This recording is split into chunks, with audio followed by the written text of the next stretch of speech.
And welcome to Tell Me Your Story, New Paradigms for a New World, as we're giving you choices and knowledge of those choices to help make your dreams come true. And we are here to talk today, as I'm going to set aside all of the preliminary announcements for this broadcast, because I want to jump straight into our guest and his subject. We're going to be talking today with a gentleman who is the founder and director of the Institute for Sacred Activism, as well as he is the founder thereof of the Institute of Sacred Activism, which at an international organization focused on inviting concerned people such as yours truly and hopefully you folks to take up the challenge of our contemporary global crisis by becoming inspired and effective and practical agents of institutional and systematic change in order to create peace and sustainability. His name is Andrew Harvey, and he is also the author of his latest work, Radical Regeneration, Birthing the New Human in the Age of Extinction. And that's not the title. The title is Radical Regeneration, Sacred Activism and the Renewal of the World. I beg your pardon. Then they've got to change your website here. But be that as it may, Radical Regeneration. Thank you so much, Andrew, for joining us on the program. I'm absolutely thrilled and honored. I can't wait. Well, I will tell you that when I started reading about sacred activism, you use a word that is definitely used in many circles. The word is transformation. Sacred activism is a transforming force of compassion in action that is born of a fusion of deep spiritual knowledge, courage, love, and passion with wise radical action in the world. I have been an observer, but also a participant, obviously, in our society. But an observer of some of the things that I grew up with, and I'm 62. I was born in 1960.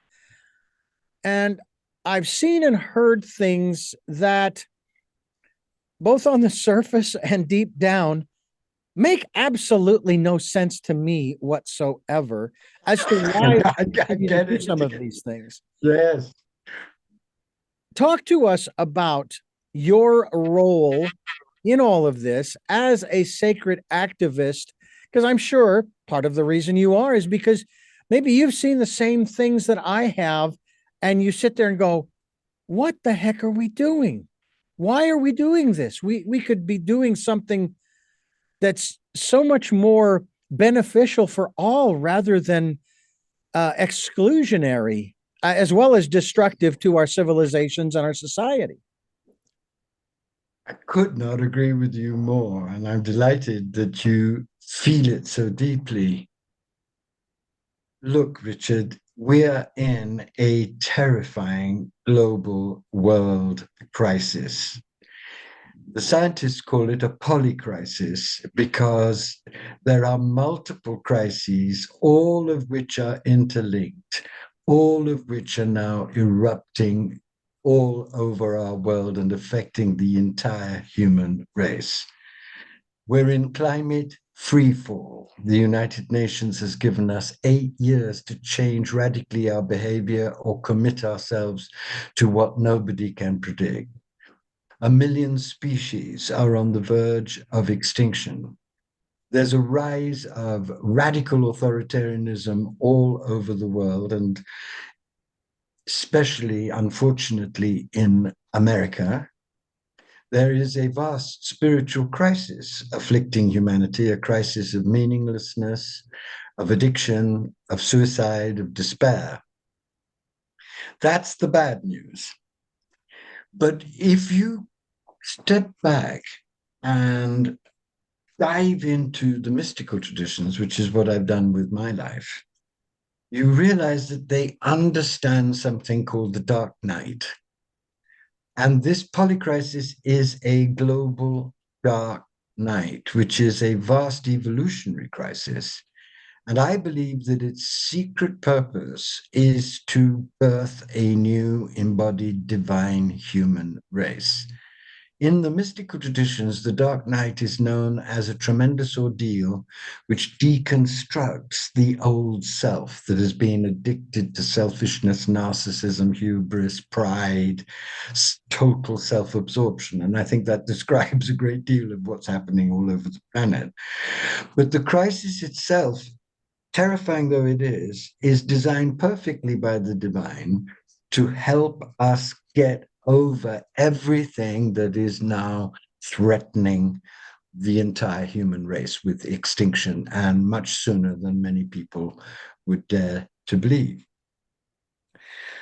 When you see this crisis as a global dark night that could be the birth canal of a new humanity, you need to ask yourself a question, the question that has obsessed me. I've written 40 books. I've been initiated into the major mystical traditions of the planet. And the question that I asked myself when I discovered this and understood this is, what is this birthing force that could help us get to the next level of our evolutionary possibility and avoid extinction? And use this crisis as a way not of becoming paralyzed or going deeper into denial, but in a way that we can truly be transformed by it. And it became very clear to me that we do have a force on the earth that can help us birth a new world and a new humanity. And that force is sacred activism. And I'd like to give two definitions of sacred activism. You gave one, which was beautiful, about how sacred activism is the marriage of deep spiritual knowledge, stamina, passion, power, compassion, with wise, guided, urgent action. That's a terrific start. But there's a deeper definition, and I'd like to describe the vision from which it came.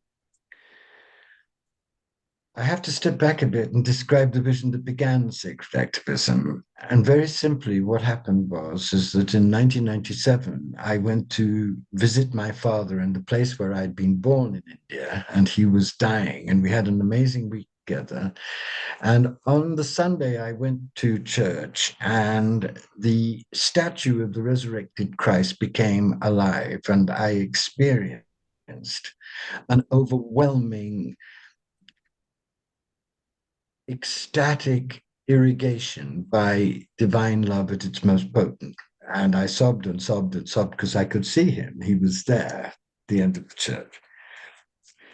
And I staggered out of the church and came to see outside the church a man who had no arms and no legs, a young man, very beautiful, very desolate, very alone. And I went to enfold him in my arms and give him all the money that I had on me and ask the bystanders to take him to a place where he would be looked after.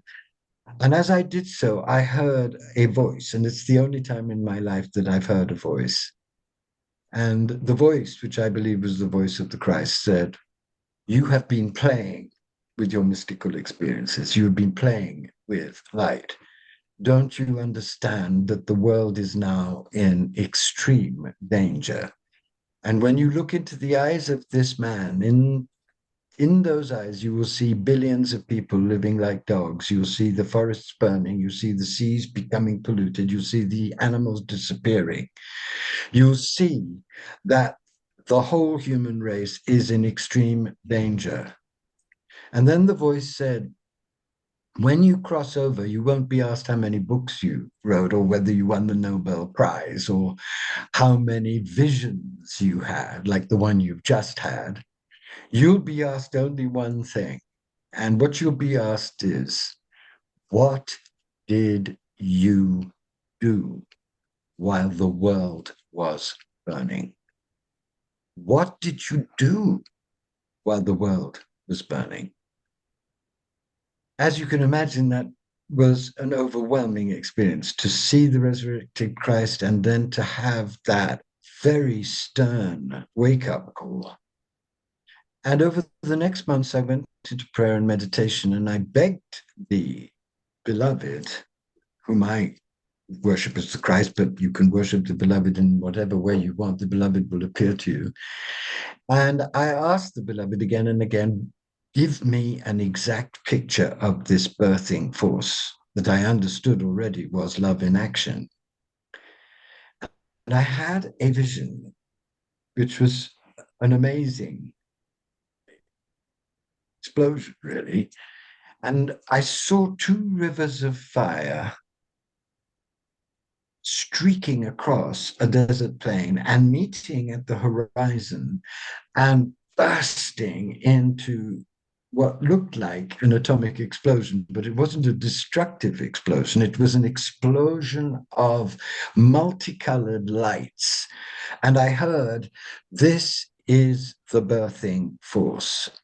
And I also heard, in my heart, I heard, when you align and fuse the two noblest passions in the human soul, the passion of the mystic for reality and the passion of the activist for justice, when you bring those two fires together, a third fire is created.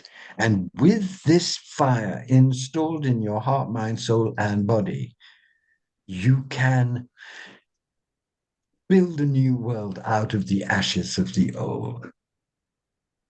And that began a 20-year journey into sacred activism. That was the foundation of my book, The Hope, which created the global movement of sacred activism.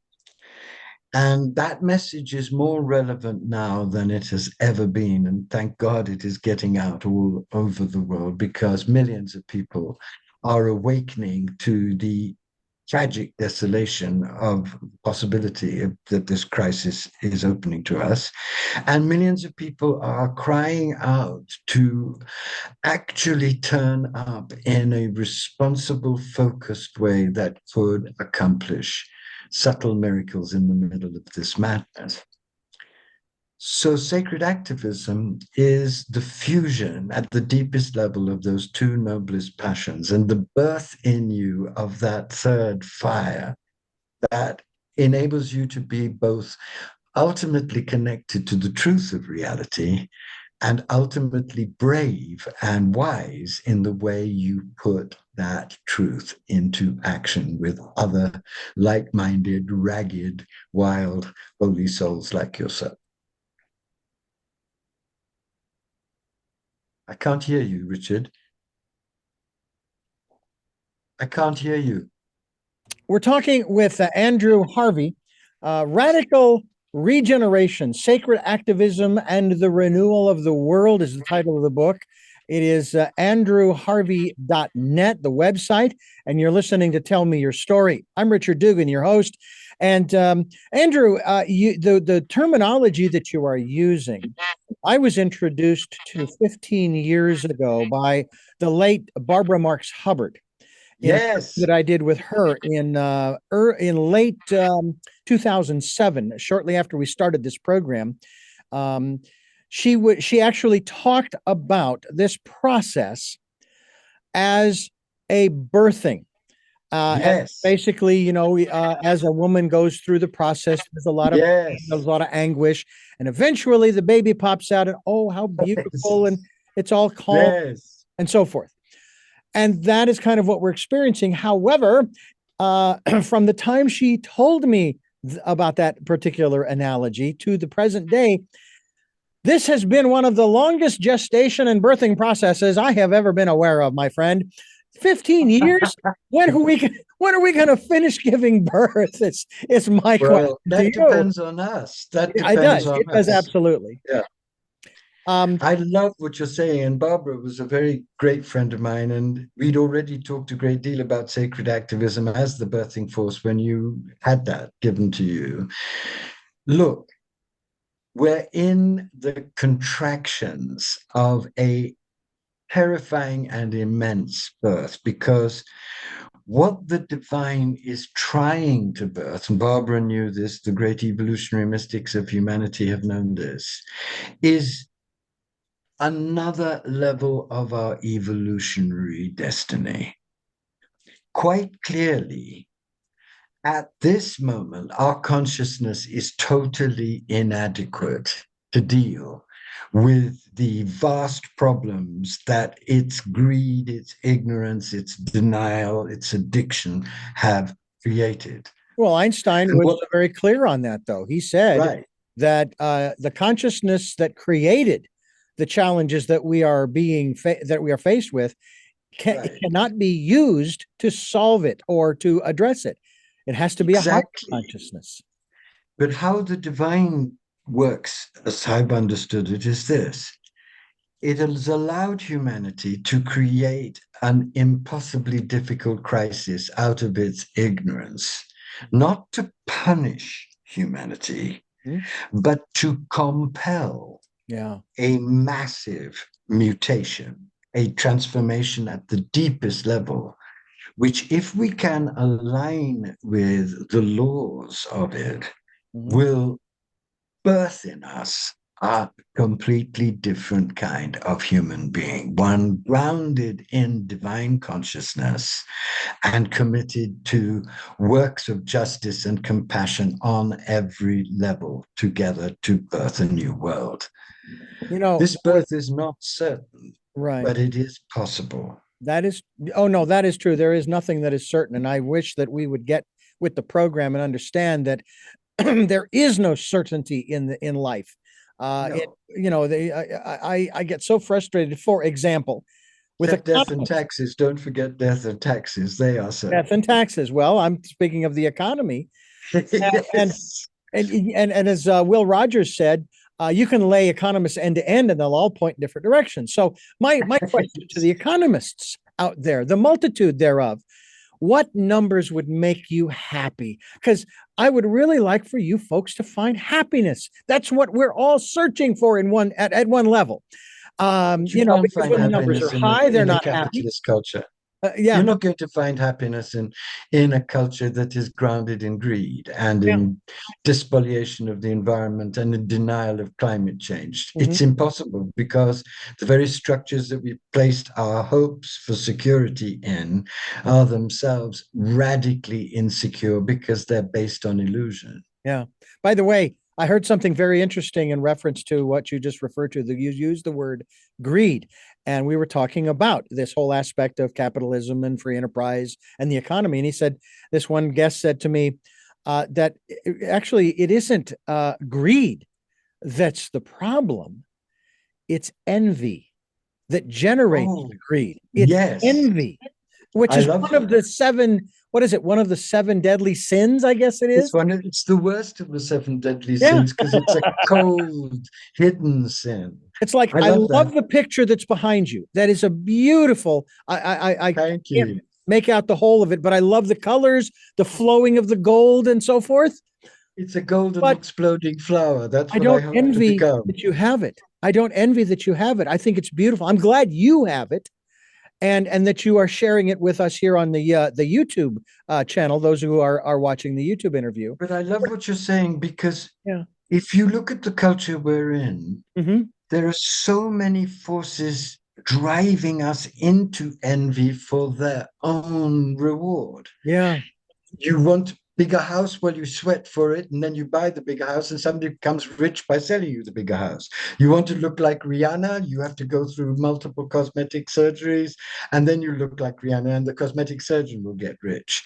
You want to be famous, because fame seems to win people adulation and Yeah. celebrity, then etc. You can see where I'm going. Yeah. Envy has become the secret driving force of an entire economic system. And Yeah. of course, one of its manifestations is desperate greed. And we can see how that works on every level of our world. Absolutely.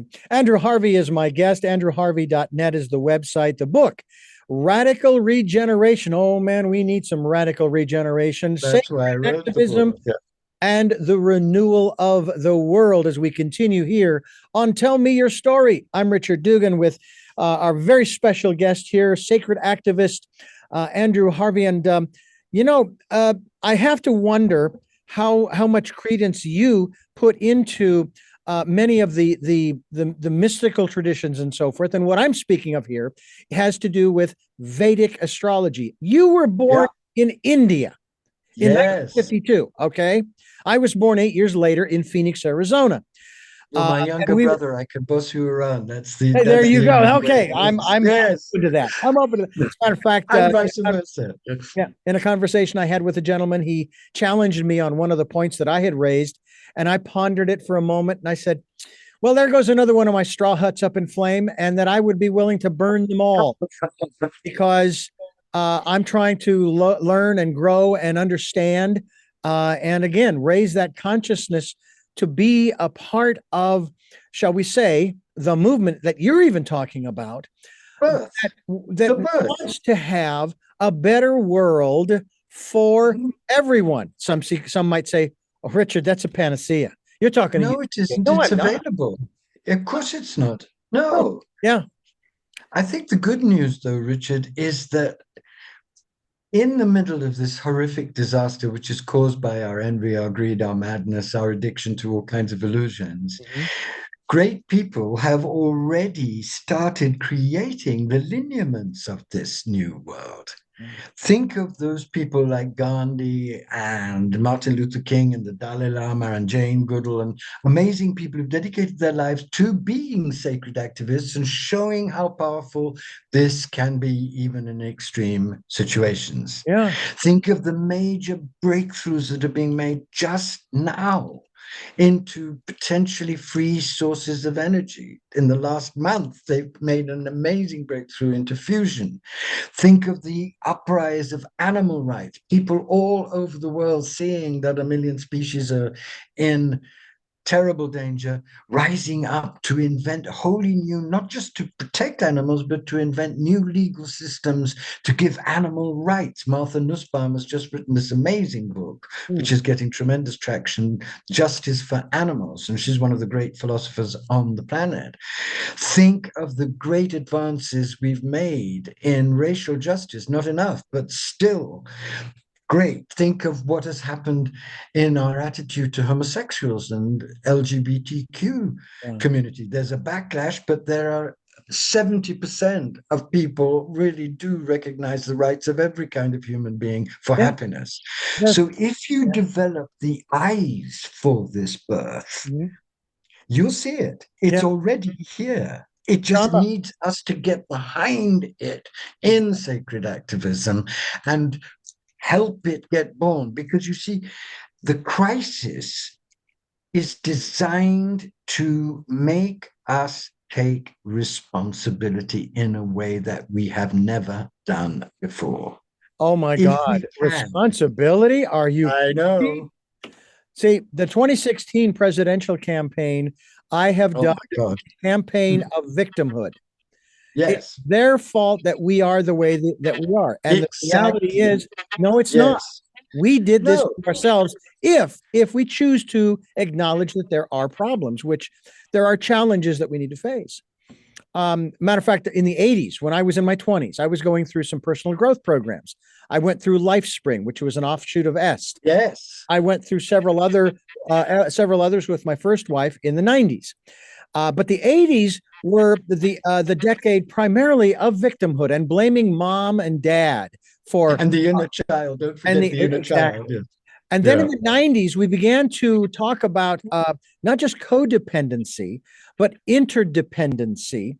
Right. And then in the early 2000s, I thought, okay, well, we're moving forward and so forth. And then all of a sudden, in 2015, June, I'm going, no, wait a minute, we did this in the 80s. We don't need to do this again. And yet Yes, but we've you been see doing that it. the problem, I think the problem was is that we were very much too optimistic. We weren't aware of the great shadow of our civilization. Which And we have think to of acknowledge, don't we? We have to acknowledge that, don't we? acknowledge it, we have to accept that it could destroy us soon unless we transmute it and use it to become very much humbler, very much more concerned about the fate of everything, and very much more active from a place of divine wisdom and divine love. Hmm.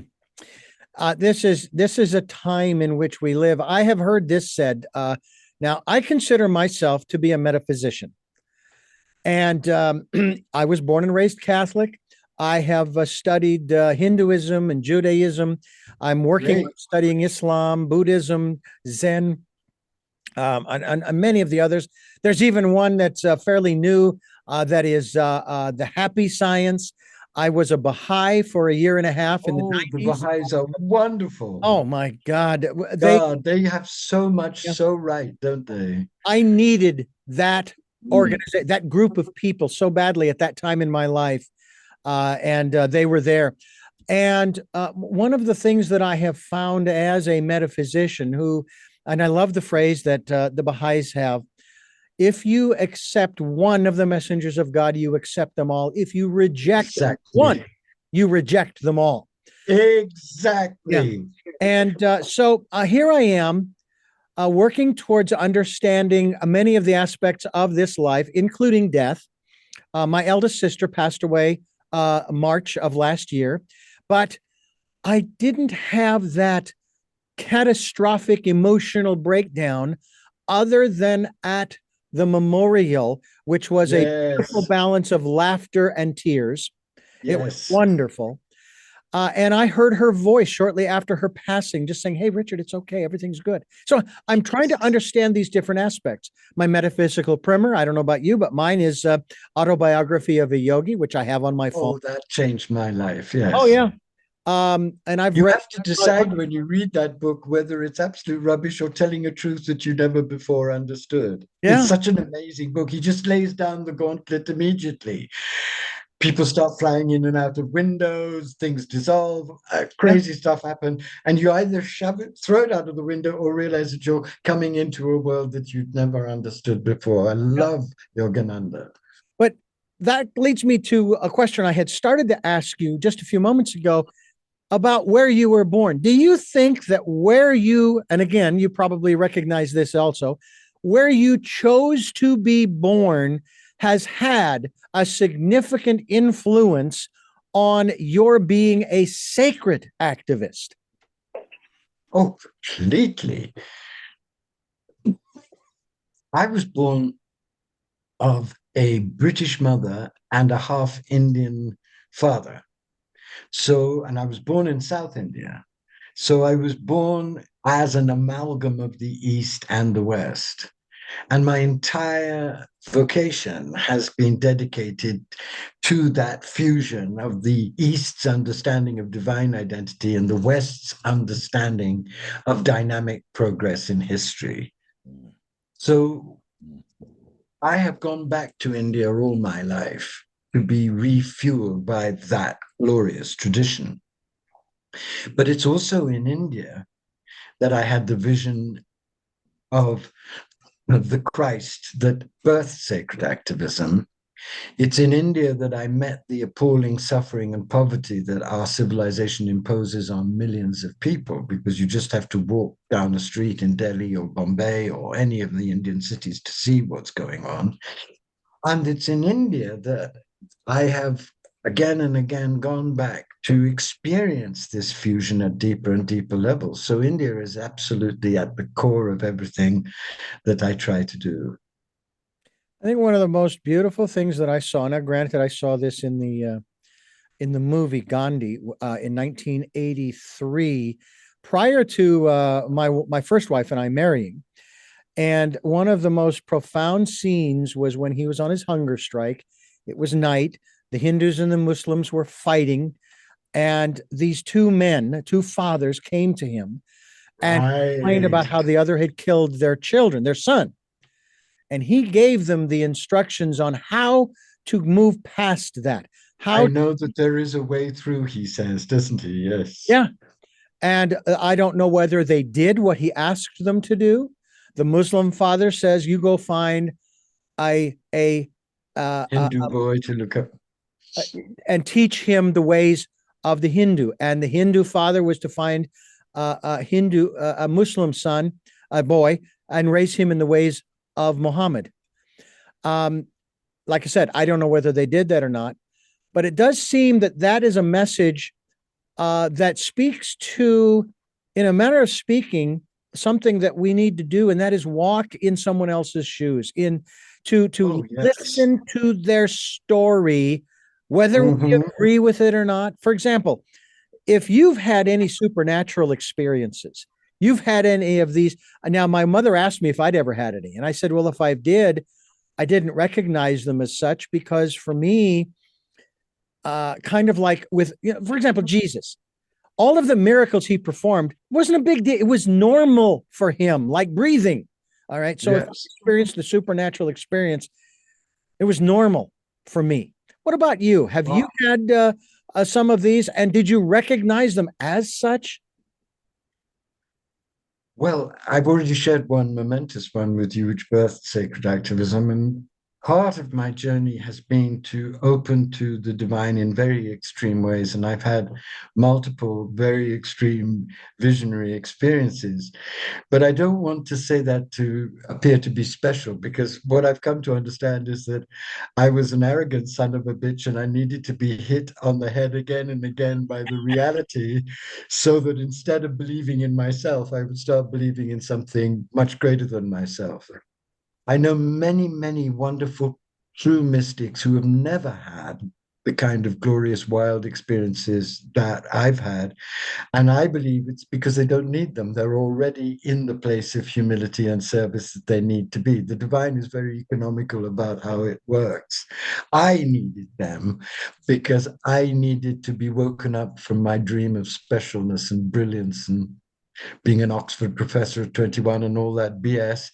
I needed to be shown that there was something far greater here than anything I could even imagine, and to dedicate all of my life to trying to make it clear to myself and help others. And yet, at the same time, it is, I think, and I would love your perspective on this that you've sort of shared already, that we do need to recognize our specialness from the standpoint of the Yes. role we have chosen to play in this lifetime. Yes. It is possible to recognize that and yet still stay humble. The universe has done that to me many times too. Yes, When I get absolutely. too But big it, for my britches. yes, but the role that you think you have changes depending on the consciousness that grows.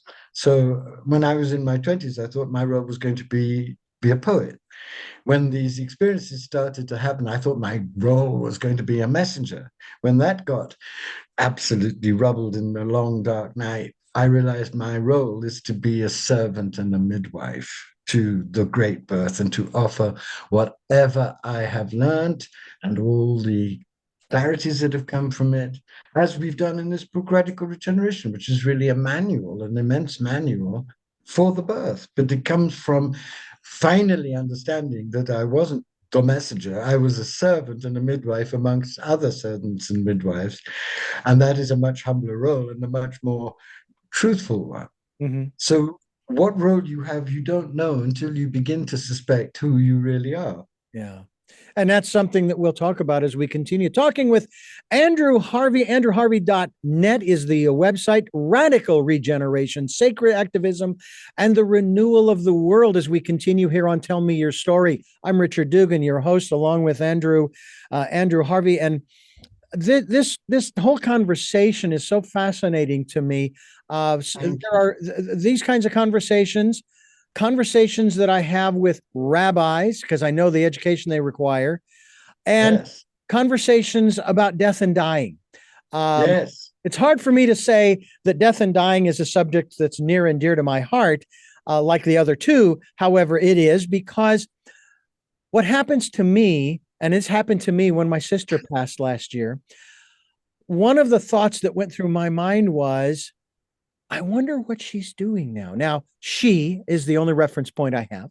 Wonder what she's experiencing. Well, believe it or not, Andrew, I don't know if you're familiar with Life Between Lives hypnotherapy, but I I had am, those yes. experiences where I went back to my previous life prior to this one. I would venture, based upon what I saw, I'm pretty much dressed the way that I was then, because I was on the plains, a With the pioneer, hat? and I had a farm. I had a few cattle, maybe a cow and this and that and the other, and lost it all. I had a cabin up in the mountains. I went up there it was snowing, and I came out of the cabin one day, sat down in the chair, and at this point, I break into a twang. And I sat back in the chair, tilted my hat back, and I'm going, it's been a good life. It has been a good life. Lovely. And then I left. I just Yeah, left. yeah. And then I went Lucky thing. into that space between that life and this one, and it was Yeah. extraordinary. And so when my sister passed, I didn't have all of the tears that maybe my sisters, my three other sisters and brother and my parents. I mean, my father, when I was there for her memorial, he said, to no response from anyone, including me, and I'm rarely left speechless. He said those infamous words of parents. Parents aren't supposed to bury their children. Right. And there's nothing I could say to that. But my perspective is that now she, instead of being in a single body, living in Scottsdale, Arizona, now she's everywhere. Yes. So Yes. these aspects we talk about, I mean, we referred to envy as one of the sacred. Well, I don't know, So Richard, if you know whole business. something, but But what about one of the fear? things, What about one fear? of the, well, let's stay on death and then we'll get to Sure, fear. sure. I don't know if you know, but one of the most wonderful things I've managed to do in my life is that I spent 2 years at the bequest of the Dalai Lama working with a great Tibetan master so Sogyal Rinpoche, to bring forth a book, the Tibetan Book of Living and Dying. I co-wrote that book and went through the process with him and our fellow writer. And that was a momentous process because through it, I understood that there were people on the earth who died many, many times, who knew the landscape of death like the landscape of Central Park. Mm-hmm. And that book, which became an international bestseller and introduced the wisdom on death of the Tibetan tradition to the world, that book, writing that book with Sogyal, changed everything for me and prepared me for this time, because I think you're bringing up death and dying because we're in a time of death and dying. So, and there's going to be a great deal of death on the world. There is already, but as the process gets darker and wilder, as it will, Mm-hmm. and the more you understand what you're helping people understand, that death is passage. It's not the end, it's passage which we can prepare for Mm-hmm. and Yeah. which we can help people through. The more calm you'll be and the more devoted you'll stay in continuing to be a sacred activist. So, as part of my institute, I always try and help people get to that wisdom, because knowing that there's a part of you that cannot die gives you the guts to give your gifts with a lot of chutzpah and passion. You're absolutely right. I talk about our immortality, not the physical Yes. body, but No. that which inhabits it. By Yes. the way, let me have you react to this comment made by one of my guests not several years ago. In terms of these times in which we live, I try not to keep re-quoting the Chinese proverb about "May you live in interesting times," but this person said that the souls on the other side, the angels, if you will, the other spirits, etc., they look upon us who are in physical form as heroes because we have chosen to be here at this tumultuous. Yes. I think that's absolutely right. And I think there's something even more wonderful, if possible. Mhm. And that is that all of the angels and all of the great teachers and shamans that have preceded us are focused entirely on flooding us with grace at this moment to help us go through the birth canal of this terrifying evolutionary ordeal. Yeah. And that to me is not poetry because, as you may know, I've spent a great deal of my life plunged into translating Rumi, plunged into translating Kabir, plunged into translating Hadavik of Antwerp. I've tried to bring back the great universal mystics of the past to help them help us. And in the course of that, they have become astoundingly alive to me. I know Rumi isn't dead. I know Kabir isn't dead. I know Hadavig isn't dead, because I've experienced their living presence. And I know that everyone who turns to the beloved now and turns in faith will experience the same thing. We have so much help, so much grace from every aspect of the conscious universe streaming towards us to help us get over ourselves and devote ourselves humbly to love in action together to transform the world. And knowing that gives you hope and courage on very dark days. Sacred activist Andrew Harvey is my guest. His latest work, Radical Regeneration, Sacred Activism, and the Renewal of the World. And you are listening to Tell Me Your Story. I'm Richard Dugan, your host. And of course, you can listen to as well as watch Tell Me Your Story, because we have podcasts. They're all over the place. You can go to Spotify, iTunes, TuneIn Radio, etc. But you can also go to YouTube, to the YouTube channel, Richard Dugan, Tell Me Your Story, and you can watch these interviews. And it is so fascinating to me. I do watch what they call my analytics. I look at the numbers of people who have listened, the numbers of interviews, and so on and so forth, how much time they spend listening. But they are not the important factor to me. The important factor is that those numbers represent people who are listening and watching and taking in this information. And there's an interesting, I like to call it an interesting paradox, that if somebody is listening to this interview and we are right now into the 42nd minute, and they've listened up to this point, the paradox is you can't unhear what you've already heard. And someday, maybe not today and maybe not tomorrow, but someday you're going to have to deal with what Andrew has been talking about. It's going to maybe smack you right in the face. It may be subtle. It may sneak up on you.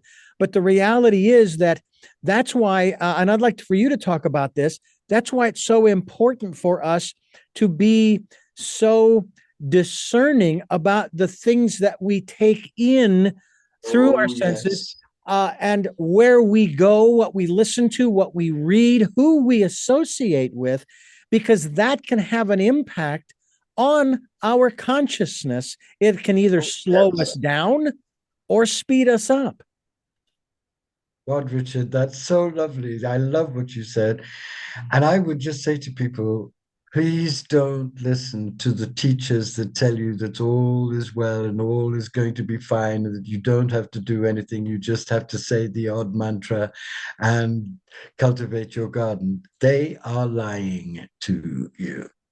And there is a lot of money behind those lies. And however famous they are, and however resplendent their fame is in this completely new age, they will not help you. Mm.